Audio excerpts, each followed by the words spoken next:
And so my intention in everything that I produce, whether it be, a book or a documentary, is to really invoke as much emotion as I possibly can through the sharing of my own emotional journey along the way. What is your nothing to lose documentary about? And I got to say, first, before you answer that question, what an awesome documentary. I'm going through this. I'm like, with all the COVID stuff that's happened. I've been through a lot, and I'm sure you have as well. Past 2 years, lost a lot of people, and et cetera. And,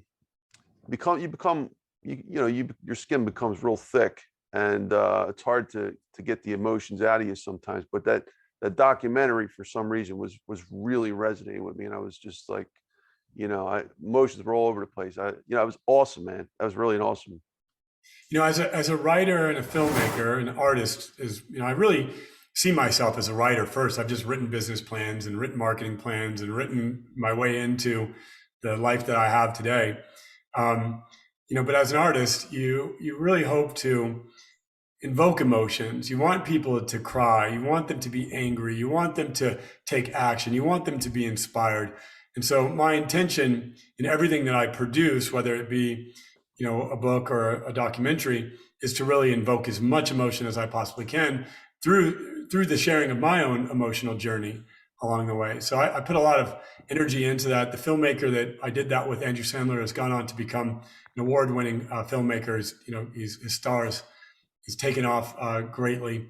And I'm actually working on a second documentary right now. It also is a very emotional documentary. And I just hope that I receive similar compliments to the one you just gave me as an artist upon the debut of that documentary. Yeah. And, I'm not a movie director or anything, but I grew up in a video store. So I watched tons of movies back in the early 80s. And Thank so you. this is, maybe that could have been my other job, being a movie critic, but that was a for real movie. So Thank you. I appreciate that. Thank you, Ryan. All right, so folks, check that out. That's called Nothing to Lose. Okay, and I believe you have it. Well, I watched it; it was free, but Yeah, it's on YouTube. If you YouTube Nothing to Lose, the documentary, you'll find it.